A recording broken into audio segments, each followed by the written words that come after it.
day, y'all. On some real. It's like. Inside Rasheeda's store, the day begins in silence.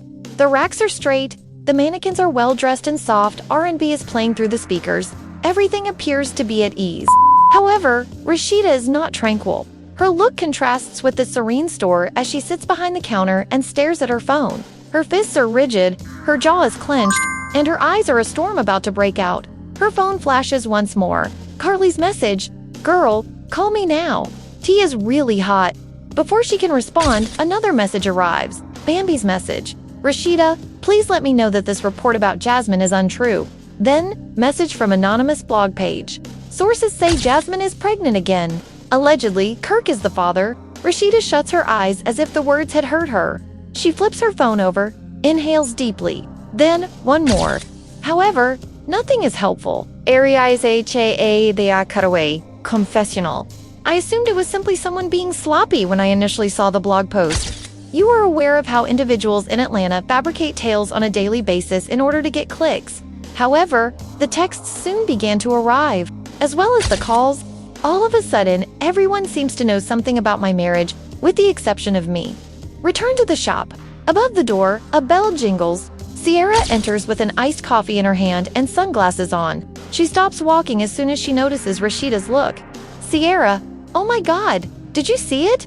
Rasheeda remains silent. She just gives a nod. Sierra sets down her coffee and handbag, approaches, and speaks more softly. Sierra, let me just say that it might not be true before you freak out. Every day, Atlanta tells lies. At last, Rasheeda raises her head. Her voice is dangerously low. Rasheeda, that was also said last time. Sierra becomes softer. Sierra, I understand, sweetie, but let's avoid drawing hasty judgments. After grabbing her phone and scrolling through it, Rasheeda gives it to Sierra. Rasheeda, go through everything. ALL messages, every single post. Everyone claims that Jasmine is 2 months along in her pregnancy. Everyone claims that the period coincided with Kirk's late-night outings. After reading a few texts, Sierra lets out a long sigh. She raises a chair. Sierra, all right? Have a seat. We need to discuss this continuous boutique like two ladies getting ready for an emotional battle. They sit across from one another. Sierra, have you spoken to Kirk yet? Rasheeda, no. I don't trust myself to hear his voice at this moment, if this is true. Sierra gives a slow nod. Sierra, all right. What will we do then? Exhausted, Rasheeda massages her forehead. Rasheeda, I'm not sure. I'm not entirely sure. I can't endure that suffering once again. I can't be the lady who is caught off guard by the same error repeatedly. Sierra, but what if Rasheeda interrupted, saying, no, don't say what if. Sierra squeezes her hand and says, if Jasmine is pregnant and that child is Kirk's, I'm done. Sierra, don't say that until you know the truth. However, Rasheeda turns her head away since she already senses the truth. Cut to NT Studio. At the same moment, Kirk mixes music while wearing headphones and feigning concentration. But he is constantly anxiously checking his phone for missed calls and messages. His friend Scrappy enters and asks him questions he isn't prepared to respond to. Scrappy, what's up with you? You look like you're about to pass out. In an attempt to maintain composure, Kirk shakes his head and says, it's nothing, just people talking. Scrappy furrows his brow and says, bro, the blog saying Jasmine pregnant again. Scrappy, and they say the baby might be yours. Kirk says, freezing. With a big breath, Kirk takes off his headphones and says, I don't want to talk about all that. I'm trying to work. Sitting next to him, Scrappy asks, do you think Rasheeda has seen it yet? The query is addressed by Kirk's silence. Cut to INT Boutique. Later, Rasheeda is attempting to fold garments, but her hands are trembling excessively, and every motion feels laborious. When the bell rings once again, it's Carly Red, dressed in her trademark theatrical attire and exuding her energy like perfume. Carly, girl, I arrived as soon as I could. Rasheeda gives her a fierce look and says, Carly, I swear, if you came here to be messy, Carly, I'm here as your friend. But girl, the streets are talking loud. No messy. Sierra, on my God. Rasheeda Carly takes out her phone and shows them a snapshot of Jasmine in a doctor. No, I'm not believing nothing until I talk to that girl myself. Surprised that Rasheeda wants to face Jasmine head-on, Carly and Sierra exchange glances. Carly, are you sure? You nearly flipped a table when you last met. Rasheeda, int restaurant afternoon, I need answers. And I'm not letting blogs tell me my reality again. Rasheeda is sitting by herself at a table, waiting. her foot tapping wildly beneath the table, constantly moving napkins, glasses, cutlery, anything to occupy her hands, checking the door every few seconds, till Jasmine finally enters. People at the restaurant mutter because they can see she's frightened, exhausted, and nearly vulnerable. Her face is devoid of makeup, and her sweater is a little too big. Jasmine moves carefully toward her. Jasmine, "Hey," Rasheeda says, staring at her without blinking. "Sit," she says. "Are you pregnant?" asks Rasheeda as Jasmine sits in the oppressive quiet. Tears immediately well up in Jasmine's eyes. "Jasmine, I didn't want it to come out like this." Rasheeda answered the question. With a trembling breath, Jasmine answers, "Yes." Rasheeda's mouth opens slightly, but she doesn't say anything. It's as if she was suddenly shot. "Rasheeda and the father." "Kirk," Jasmine says, her voice barely audible as her hands shake beneath the table. Rasheeda laughs, but it's a terrible, hollow laugh. Wow, she says, flinching as if she's just been hit. Wiping her nose, Jasmine asks, "Are you really doing this again?" "I didn't plan this." "Rasheeda, no, don't you dare say drama. This ain't drama, this is devastation. I didn't want another child to bring trouble. I'm willing to get a DNA test right now," Jasmine says, her voice breaking. With razor-sharp eyes, Rasheeda leans forward and says, "Today, I want everything on the table." Jasmine nods and sobs, saying, "You better, because I swear on everything. If you're lying again, you're playing with the wrong woman." With her chair squeaking loudly, Rasheeda abruptly rises up and says, "I'm not lying. I'm tired too. I don't want to hide anything anymore." Everyone in the restaurant turns to watch. "Rasheeda, I hope you realize you just destroyed whatever peace I had left." Jasmine sobs at the table as she leaves. Ike's restaurant parking lot. A few moments later, Rasheeda finally lets herself crack as she gets to her car and leans against the door while furiously wiping away tears. Rasheeda confessional. The environment seemed oddly quiet the morning after Rasheeda left the clinic. At that moment, I knew my life was about to change again, and not in a good way. Fade out. Rasheeda sat on the edge of her bed with the crumpled DNA report still on the nightstand. Normally, she would wake up to the sound of the house, the boys running around, or Kirk playing music while getting ready. But today was different. The silence felt heavy, almost like it was waiting for something to blow up. No matter how hard she tried to breathe and maintain her composure, the fact that Kirk Frost was expecting another child repeatedly struck her. She hadn't slept well, and each time she closed her eyes, she saw the number, 99.9% likelihood of paternity. She scratched her temples, attempting to recover herself, when she heard Kirk's door open downstairs, and the mother was Jasmine. Again, the notion was enough to make her stomach turn. She had warned him to stay away, so he had spent the entire night in the guest room. Now, he was moving around like a guy trying to decide whether to face his sentence or continue hiding. Rasheeda took a deep breath and forced herself to stand up.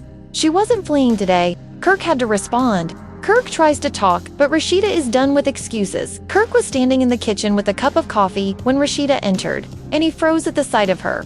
He could tell by the expression on her face that things were not going to be easy. And she didn't appear to be furious, not the loud kind of anger he was accustomed to. He was more afraid by her placid demeanor than anything else. "Rasheeda, we need to talk," he said cautiously, and she raised a hand.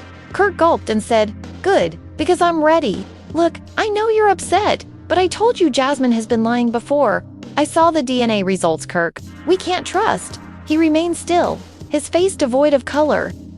"You saw them?" he murmured. "Yes," she said in a flat, controlled voice. "And don't insult my intellect unless you're ready to tell me that someone hacked the clinic, altered the samples, and generated a bogus report." "Rasheeda, I messed up," Kirk said quietly as he set down the cup carefully, looking like a man trapped in his own trap. She chuckled sadly. He winced. "You think?" she asked. "I told you I was done with surprises. I told you we were rebuilding." "I know," Kirk said, looking down. "I told you I trusted you again. And you promised you wouldn't put me in this situation ever again. He closed his eyes, unable to express anything. Kirk massaged his face and said, "I was afraid. I had to see messages. I had to go behind your back to get the DNA of losing me." "Yes." With a trembling breath, she said, "Well, guess what? You might have succeeded anyway." Kirk's heart sank. "Please, Rasheeda," she said, but she wasn't prepared to provide forgiveness this time. Jasmine feels the pressure. Jasmine was sitting in her apartment across town, flipping through her phone with trembling hands. She had spent the entire night waiting, worried and wondering when the storm would arrive. She knew Rasheeda had the report by now, and Jasmine wasn't a moron. She knew exactly what it meant.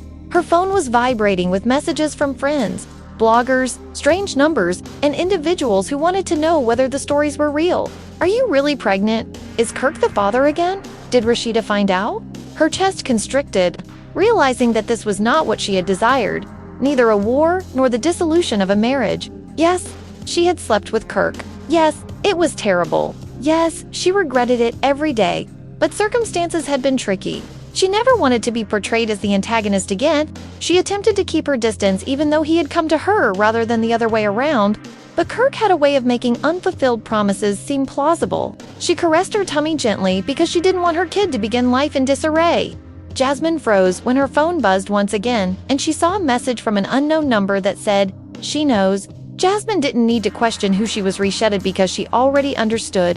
Two things from the message. Rasheeda's friends start hearing the news by afternoon. The information had already leaked online, and bloggers were posting hints. Rasheeda was going to face Kirk, and sooner or later, she was coming for Jasmine as well. Rasheeda didn't tell anybody yet, but she sensed that everyone was watching her. Fan pages were murmuring, and even those close to the cast had begun disseminating unconfirmed reports. Rasheeda gulped when her closest friend Kendra phoned as soon as she heard the news, asking gently, "Girl, is it true?" As if everyone was waiting to see how she would respond. "Yeah, it's true." After a little period of stillness, Kendra let out a loud breath and said, "Oh my God, Rasheeda?" Rasheeda closed her eyes and said, "I'm so sorry." It seemed much more genuine and embarrassing to hear someone else say it. She said, "I don't even know how to breathe right now. Do you want me to come over? I don't know what I'm supposed to do." "No, not yet." "Want to yell?" "I've done enough of that," Rasheeda said with a weary laugh. "Do you want to hurt someone?" Yes, Rasheeda did, but she knew she couldn't do anything about it. Her jaw stiffened as she stopped. Kirk breaks down, but Rasheeda doesn't move. She wasn't going to go to jail for anybody, so she wasn't going to do it physically or violently. But it didn't stop the rage from growing inside of her like wildfire. Later that evening, Kirk sat on the sofa in the living room, looking worn out and emotionally spent, as if he had finally realized the consequences of his actions. "Rasheeda, I'm begging you," he murmured. "Don't give up on us. I have given you chances. I have forgiven you more than any woman should have to. But you," she said, standing across the room from him with her arms crossed and her eyes icy. "I love you," Kirk said in a broken voice. "You keep choosing destruction." He wiped his face and shot out, "Do you even know what love means? Because love does not look like this." "You don't need to say anything," she muttered. "The truth already said enough. I don't know what else to say. Where are you going?" he asked after her as she turned away and headed for the stairs. "To sleep," she replied without turning around. "He seems shattered in my room, alone." Meanwhile, Jasmine receives an unexpected visit. Jasmine heard a knock on her door around midnight, soft at first, then harder. She halted, her pulse pounding, not anticipating anybody, and she approached cautiously and slowly before peering through the peephole. Her eyes became wide as she realized that it wasn't Kirk, a friend, or a reporter, but rather one of Rasheeda's cousins, who was renowned for expressing her opinion and not backing down from controversy. The lady on the other side said, "You need to come outside, Jasmine. We need to talk loud enough for everyone in the corridor to hear." Jasmine's stomach fell, but she didn't open the door. The battle had officially started, and the corridor outside Jasmine's apartment felt colder than normal. Right now, Jasmine retreated from the door, heart racing. Rasheeda's cousin Tamara was still outside, knocking more forcefully, and Jasmine stood frozen inside her living room, staring at the door as if it might blow open. The lights flickered, and the night was unusually quiet, almost as if the building itself knew a storm was waiting behind the door. "Jasmine, I know you're in there," Tamara said. Jasmine's breath caught as she slowly backed up and put her palm to her tummy. "Open this door. We're not leaving until you come out," she said. She didn't know what Tamara wanted. She didn't feel comfortable, and she wasn't in the right frame of mind to fight either, physically or emotionally.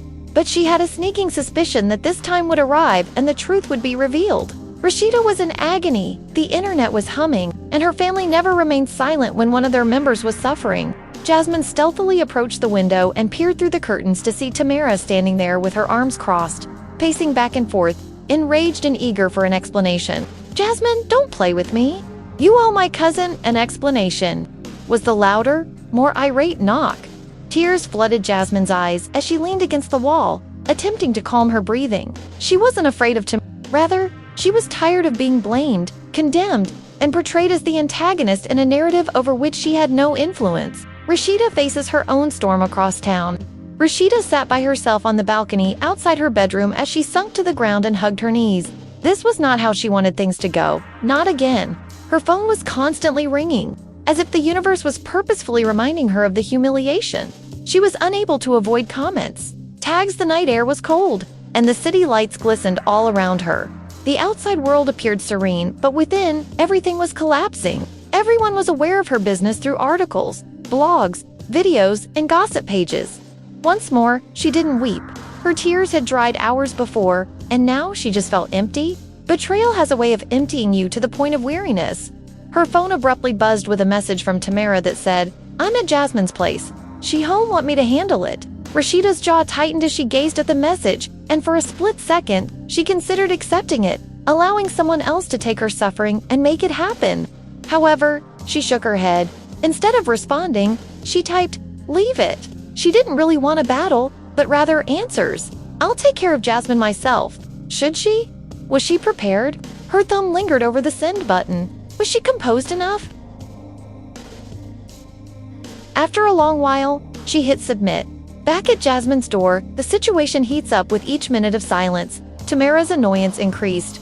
"Girl, I'm not leaving. You got my cousin crying? My cousin doesn't cry for nobody. You and Kirk did this, and you think you can hide behind a door?" she said. Jasmine recoiled inside, experiencing humiliation and regret, and she said to herself, "I didn't want this. You should have learned the first time, but you don't stop until you burn down somebody else's life," Jasmine said, putting her palms to Tamara's ears. Her phone buzzed with a message from Rasheeda, and she didn't want to hear this. "Not today. Not like this. I'm coming," Jasmine said, her breath catching in her throat. "Coming here? Rasheeda, please. I don't want drama. I never tried to hurt you," she scribbled, her hands shaking. Kirk realizes things are about to get out of control at home. Kirk was pacing the living room because he was unable to sit. However, Rasheeda did not respond, and the silence was louder than any message she could have given. His anxiousness was eating away at him, and he was unable to think. He had ruined his marriage, betrayed Rasheeda's confidence, and let his kids down. As the situation expanded to the streets, his phone rang and Tamara left a message saying, "You need to come get your wife before she does something she regrets. Your mess got me outside this girl's door." Kirk felt a shiver go down his spine and whispered, "No, no, no. This is getting too far." Jasmine prepares herself. Jasmine slowly got up from the floor and wiped away her tears as he grabbed his keys and hurried out the door.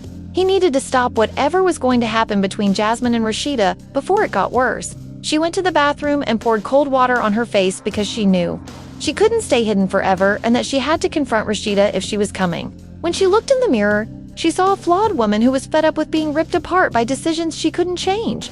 She put a hand on her tummy and said, "This baby didn't choose this. I have to protect us." Despite her errors, she wasn't malicious. Slowly, she made her way back to the door while Tamara continued to pace outside. She could hear footfall now, more than before, and knew precisely who it was. Rasheeda arrives when the elevator doors opened and Rasheeda emerged. Tamara turned and gave her cousin a quick hug while whispering something in her ear. Rasheeda nodded but kept her eyes fixed on the apartment door, and Jasmine felt the energy shift through the walls. Rasheeda's face was calm, but her eyes were sharp-focused, determined, and full of deep, unspoken pain. Rasheeda moved slowly and purposefully until she approached the door. Instead of knocking, she just shouted, loud enough for Jasmine to hear, "Open the door." Every second seemed heavier. Jasmine closed her eyes, shaking all over. "I'm not here to fight. I'm here because I need answers." The hallway became silent as she inhaled deeply, unlocked the door, and opened it, bringing Rasheeda and Jasmine together for the first time since the truth was revealed. Jasmine wasn't hiding, and Rasheeda wasn't shouting. Instead, they were just staring at each other, two women linked by a single guy and a terrible reality. At last, Rasheeda said, "Why, Jasmine?" Jasmine swallowed hard and said, "Why did you let this happen again? It wasn't supposed to happen. I didn't want this," Rasheeda said, "but it did happen, and now you're pregnant. With my husband's baby? Again? No. This is between me and her," Rasheeda said, halting Tamara before she could jump in. Jasmine nodded, tears welling up in her eyes. "I don't want your life.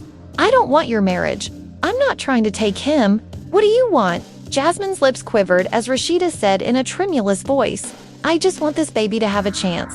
The corridor was silent once again.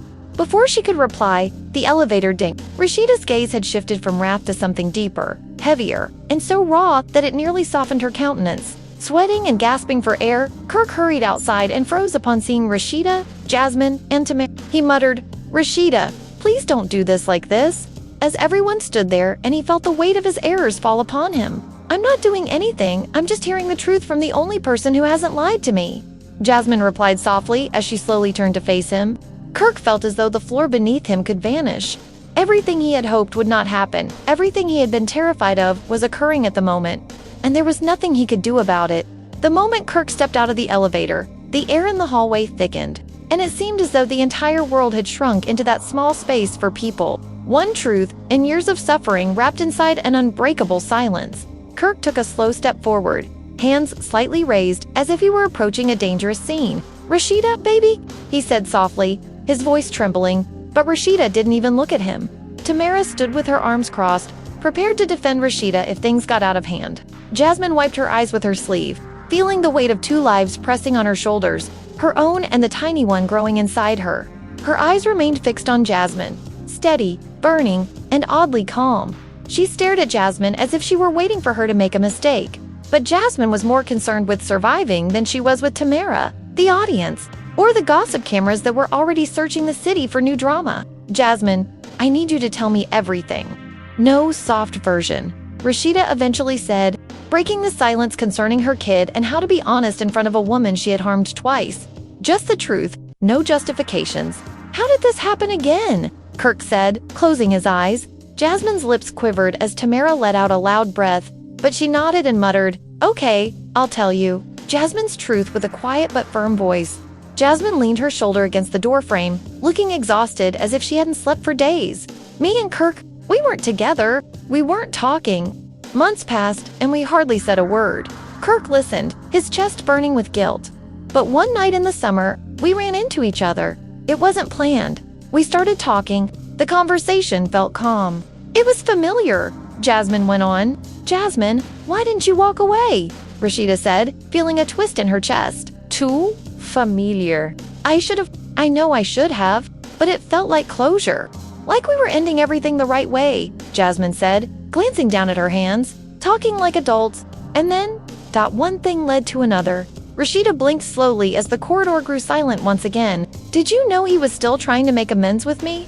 "Yes," Jasmine responded candidly. "I knew. That's why I hated myself after it happened." "Rasheeda, I didn't mean," he said as he moved nearer, but she stopped him with a raised hand. Kirk gulped, his guilt overwhelming him. "I'm not talking to you yet." Kirk froze. "After that night, I didn't speak to him again, until I found out I was pregnant," Jasmine said in a broken voice. Rasheeda gave her a stern look.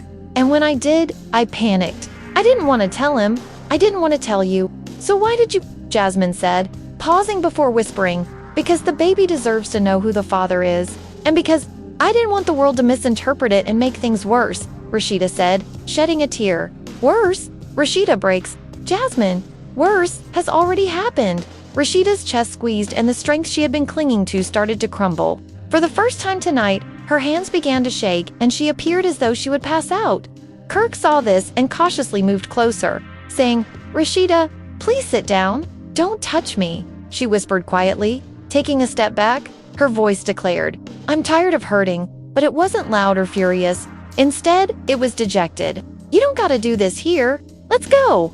"We can leave," Tamara said, stepping closer to Rasheeda and supporting her shoulders as Jasmine turned away and started crying. "No, I need to finish this," Rasheeda said, shaking her head.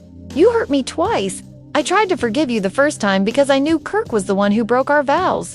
But you," she said, softly pointing to Jasmine, "you knew what that first baby did to my marriage, and you let it happen again." She wiped her cheeks before turning back to face Jasmine. "You're correct, and I really apologize," Jasmine said with a hesitant nod. "But this baby is innocent." "I know that," Rasheeda mumbled, closing her eyes as a wave of grief passed over her.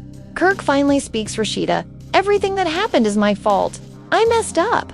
I lied," Kirk said in a frantic attempt to be honest. "You've been damaging things for years," Tamara said, rolling her eyes. "I hid things. I let my weaknesses ruin us. I didn't want this to happen again. I swear, I didn't want Jasmine to get pregnant. Kirk said, ignoring her. You hurt me again, but I didn't want to hurt you anymore, Rasheeda said, laughing through her tears. Kirk's voice broke as he said, I want to fix this, please. You hurt me in ways I can't even explain. You can't undo a whole baby, Kirk. You can't fix this, Rasheeda said. The conversation turns. Rasheeda looked back at Jasmine, and something shifted in her eyes, not anger, as those words struck him more forcefully than any blow. Jasmine gazed at the ground, unable to raise her head. Jasmine, I don't hate you, she whispered softly, and everyone paused, even Jasmine, who was perplexed. It was not anger, but grief. I hate the situation. I hate the choices. I hate the pain. But I don't hate you as a person, Rasheeda went on. I never wanted to fight you. I'm not your enemy, Jasmine said as her sobs became more intense. Then stop letting Kirk turn us into one, Rasheeda said with a feeble nod. Kirk started to speak, but Tamara abruptly interrupted, saying, Don't say a word. Kirk remained silent. A hard question. Rasheeda inhaled deeply and posed the query she had been putting off all night. Jasmine, what do you want from me now? She said, holding her stomach as she pushed herself to speak coherently. I don't want anything from you, she said. I only want peace so that I may give birth to this child without hatred, not money, friendship, or forgiveness. Jasmine gulped and responded simply, responsibility. Rasheeda's face softened as she inquired, and from Kirk, that's all. Kirk nodded slowly, relieved that the request wasn't more. Rasheeda makes a decision. The hallway was silent for a considerable amount of time. Rasheeda took a long breath and said, Jasmine, I'm not going to attack you. I'm not going to scream. I'm not going to make this uglier than it already is. Everyone waited for her next words, the choice that would determine everything moving forward. But, Rasheeda went on, I need space. I need time. I need to protect my heart. Jasmine released a breath she was unaware she had been holding. I understand, Jasmine said with a nod. Rasheeda then turned to face Kirk. And you're going to have to work harder than you've ever done in your life if you want this marriage to have any chance at all. Because right now, I don't trust you. I don't even know you, Kirk said, trying not to cry. He muttered, I'll do whatever it takes. We'll see, she said. Rasheeda walks away. Tamara put a protective arm around Rasheeda and said, Are you ready to go? Take care of yourself. And take care of that baby, Rasheeda said, nodding before turning to face Jasmine one more time. Jasmine nodded, sobbing quietly, and Rasheeda let out a deep sigh before turning and walking toward the elevator with Tamara. Kirk stared helplessly, not sure whether to follow or give her space, while Jasmine remained at her doorway, embracing herself and trembling from the emotional blow. The elevator doors opened, and Rasheeda entered without turning around. Little step in her direction. Kirk, let her go, Jasmine said. The elevator door slid shut with a gentle mechanical thud, but the sound reverberated like an earthquake in Kirk's heart. He froze. Rasheeda was gone, and this time he wasn't sure whether she would return. Jasmine hesitated at her doorway, her hand holding the frame. She hadn't intended for all of this to happen. Not this manner, not this large. He stayed motionless in the hallway, gazing at the empty elevator spot as if he could somehow rewind time if he just stood there long enough. You better pray my cousin doesn't lose her mind because of you, Tamara said, giving Kirk a stare so harsh it could have cut steel before trailing Rasheeda into the elevator. When Jasmine eventually muttered, Kirk, just go after her, the corridor grew horribly silent. He remained still, staring into space and inhaling shallowly. His voice cracked as he added, I don't even know how to. Every time I try to fix something, I break 10 other things. Jasmine closed her eyes, refusing to feel sorry for him. Kirk, you need to leave. This isn't the place for you right now, she said, not wanting to be a part of his emotional breakdown or even have him stand here. Jasmine watched him vanish around the corner as Kirk blinked and came back to reality, saying, You're right. He turned slowly and proceeded toward the elevator, shoulders hunched like the weight of the world was on his back. Rasheeda arrives home alone. Tamara drove Rasheeda home, but the journey was silent. After that, she locked her door and slumped down against it, sobbing softly. When they arrived at Rasheeda's house, she remained there for a while, facing forward. There was no music, no conversation, no people phoning about drama, just silence. You want me to stay? Tamara said softly, but Rasheeda shook her head. Her eyes were red, but she was no longer sobbing. She had reached a deeper stage of hurt, the point when everything becomes numb. You call me if you need anything, Tamara said, placing a hand on hers. No, I just need space. Day or night, Rasheeda said, nodding before getting out of the car. The walls felt darker as she entered the home. She sat on the couch in the living room and buried her face in her hands, wondering how many times a woman could endure heartache from the same guy. The rooms felt quieter. The air felt heavier. This house, this lovely, costly, well-built life, was tainted by falsehoods. Her phone kept vibrating with alerts, but she ignored them because she didn't want to hear what the outside world had to say. How many times could she forgive herself? How many times could she rebuild herself? Not tonight. Perhaps never again. Meanwhile, social media erupts. Screenshots of the DNA results were all over the internet. And while the individuals involved were struggling to breathe, everyone else was doing the exact opposite. Influencers were creating films. Blogs were publishing polls. Fans were picking sides. Old photos of Kirk and Jasmine reappeared, and clips from the first baby controversy went viral once more. Hashtag Team Jasmine. Hashtag Team RASHEEDA. Hashtag Kirk needs help. Hashtag another baby. Everyone wanted drama, everyone had a joke, and everyone had an opinion. Kirk's name was trending, as was Rasheeda's. No one cared that they were actual people, that someone was pregnant, or that 3 lives were collapsing. All they wanted was amusement. Jasmine's name was trending. When Kirk arrived home, the first thing he saw was Rasheeda's handbag on the floor. She never left stuff like that laying about. He also noticed that the living room cushions were strewn all over the place and that a picture frame had been knocked over on the table. She had been weeping for hours, and there was a stack of tissues on the couch. He took up the picture frame of them smiling on their anniversary. The glass was fractured, and he felt his throat constrict. He didn't shout out for Rasheeda since he already knew she wasn't there and that her jacket and vehicle keys were stolen. "Damn," he said in a shaky voice. His pulse raced in fear because he had no idea where she had gone. What if she had driven while upset? What if she had gone somewhere dangerous? He reached for his phone and called her, but it went straight to voicemail. What if she did something careless? He called her again. "Where are you? Please, talk to me," he texted, leaving a voicemail. "I can't lose her. Not like this." Kirk muttered to himself as he sunk onto the couch and held his head in reaction. Jasmine struggles with the pressure all throughout the city. Jasmine lay curled up on her couch, feeling as though her apartment was too cramped and stuffy, and every nook and cranny brought back memories of the altercations she had been dragged into. Her sister, a friend, a coworker, and a neighbor were all constantly buzzing on her phone. Everyone was curious about what was happening, so she placed the phone on quiet and tucked it under a pillow. The TV's light flashed across the room, but she wasn't watching. Instead, she was thinking too much. "Why does this always happen to me? I swear, I'm going to do better for you. I have to," she said, softly touching her stomach. She didn't want her child to grow up in turmoil. She didn't want to be the villain once more. And she didn't want their child to Google their father and discover this mess. But she wasn't sure if she believed herself. Her entire life felt like a never-ending loop of mistakes. She didn't want any of it. Tamara calls, and Jasmine answers.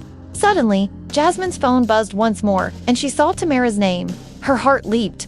After a long while, she finally picked up, and Jasmine's kind voice said, "Hello." Did she really want to respond? "Look, I'm not calling to fight you," Tamara said in a tight but more composed tone than before. Jasmine gulped and said, "Okay."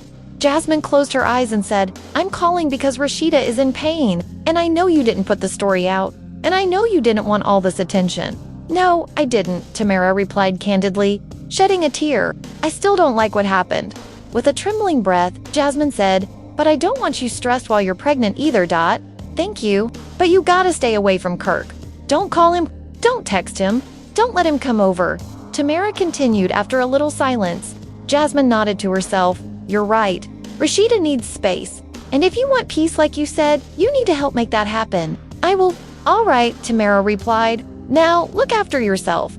Rasheeda finally answers, but not how Kirk expected. Around midnight, Rasheeda sat alone in a hotel room, the light next to the bed casting a nice glow. But she felt cold inside since she hadn't picked a luxury location. The call ended, leaving Jasmine in a calm she didn't know how to feel about. Her phone rang once more. Kirk.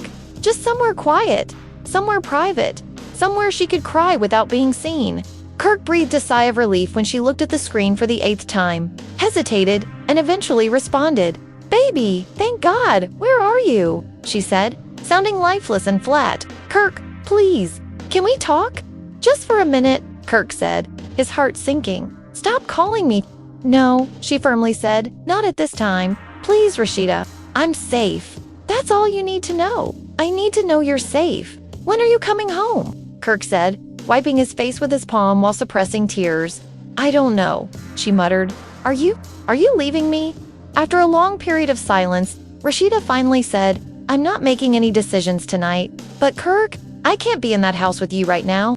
Kirk squeezed the phone and said, Can I see you tomorrow? I can't look at you. I can't breathe in there. No, not tomorrow. Not right now, he said after yet another protracted pause. Kirk was devastated, but Rasheeda concluded by saying, I need time, alone, I'll call you. When I'm ready, Kirk said as the line abruptly ended, leaving him staring at his phone with a broken heart and a heavier-than-ever feeling in the Frost home. Kirk sat by himself on the living room couch, elbows on his knees, hands clasped together so tightly that his knuckles were white. His phone buzzed with missed calls from the network.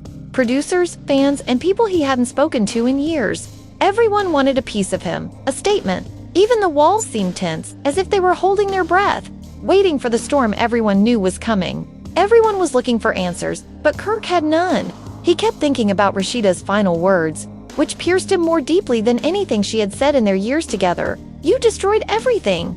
AGAIN. Upstairs, Rasheeda was lying across the bed, staring at the ceiling with eyes that weren't blinking, weren't crying, and weren't moving.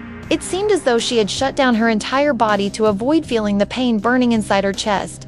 He wanted to argue, defend himself, and explain what even he didn't fully understand. But deep down, he knew she was right. He had made another mistake, and this time the consequences felt irreversible. The DNA paper was still crumpled in her hand, and even though she had read it 100 times, she clutched it as if she needed tangible evidence that this nightmare was real. Meanwhile, Jasmine paced her apartment, rubbing her stomach and whispering to herself that the baby wasn't even showing yet. But she held it as if it were already here, as if it were her only reason to breathe. She wasn't sure if she should be ashamed, afraid, or proud. The world seemed to be spinning out of control every minute, and all she knew was that Kirk was the father and that another baby was on the way. The network gets involved in an attempt to contain the chaos. The show's producers called an emergency meeting 24 hours after the DNA test leak. Season 13 is going to be nuclear, one of them said, barely concealing his excitement, while another sighed, concerned about the extent of the real-life damage. No, a senior producer said icily, we need the reunion episode sooner. Should we call Rasheeda? Make sure she's safe. They didn't give a damn about people's hearts, families, or mental health. They just saw numbers and views. This is bigger than anything we've ever had. Ratings, viral moments. And this scandal was the biggest of the last 5 seasons combined. They drafted a message for Kirk. Emergency filming scheduled. Kirk moaned upon seeing the message. Cameras will be at your house in 48 hours. He didn't want to speak in front of the camera and didn't want everyone to analyze his error. But he knew he had no choice.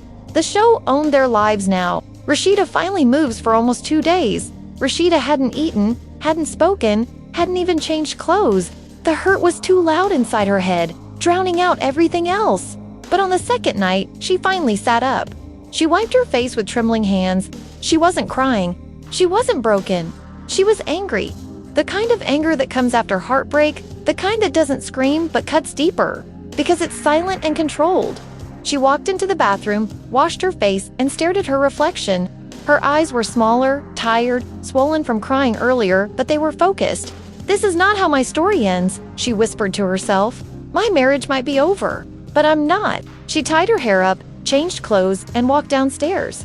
Kirk shot up when he saw her. Babe, Rasheeda put up a hand. Don't call me that. He swallowed hard. Rasheeda, please can we talk like adults? Her voice stayed calm. Too calm. Kirk, there's nothing left to talk about. You cheated again. You got the same girl pregnant again, and I stayed the first time. I fixed us the first time. I built our entire life back the first time. But you didn't learn anything. He opened his mouth, searching for the right words, but she continued, and now I'm done protecting your image. I'm done defending you. I'm done sacrificing myself for mistakes you keep repeating. The silence after her words felt like thunder. Are you saying? Kirk muttered. I'm saying I'm leaving. Rasheeda stated firmly and definitively. For real this time. Kirk breaks down. It was uncommon to see Kirk crying. He had always built his persona on being strong, cool, unbreakable. But the instant Rasheeda moved toward the stairs, he lost all control. He followed her, voice cracking. Rasheeda, please don't do this. Don't walk away. Don't throw everything we built away. She stopped near the door but didn't turn. We didn't build anything, she murmured gently. I built us. You broke us. Kirk dropped down the bottom step, hiding his face in his hands. For the first time in years, he sobbed. Heavy, broken, desperate sobs. But she didn't look back. Jasmine gets a visit meanwhile. Jasmine was trying to keep cool, but the guilt was starting to destroy her. She hadn't intended to wreck Rasheeda's life again. She hadn't meant to get dragged back into Kirk's orbit. She was confused, upset, and afraid. A pounding on her door made her jump. When she answered it, Rasheeda stood there. Her expression wasn't furious. It wasn't aggressive. It wasn't explosive. It was controlled. And yet, it was scarier. Rasheeda, Jasmine mumbled, backing back. I'm not here to fight, Rasheeda continued gently. I'm not here to scream. I'm not here to blame you. Kirk made commitments to me, not you. Jasmine's eyes filled with tears. I'm sorry. I didn't mean. Rasheeda lifted one finger. Don't say you didn't mean it. You knew what could happen. Jasmine's voice cracked. Rasheeda inhaled deeply and said, I know. Listen, I can't control what you do. I can't control Kirk. But I have self-control, and I'm making the decision to leave him. Jasmine's jaw fell. You're leaving him? Yes, Rasheeda said, because I've finally come to the conclusion that protecting myself is more crucial than preserving a marriage he doesn't value. Jasmine sat down on the couch, shocked. Rasheeda started to go away, but she halted at the door. One more thing, she continued. Look after your infant. None of this was requested. She then turned to go. Don't yell. Nothing dramatic. Just the truth. The last scene when Rasheeda got home, the night was silent. Kirk remained on the couch, his face dejected.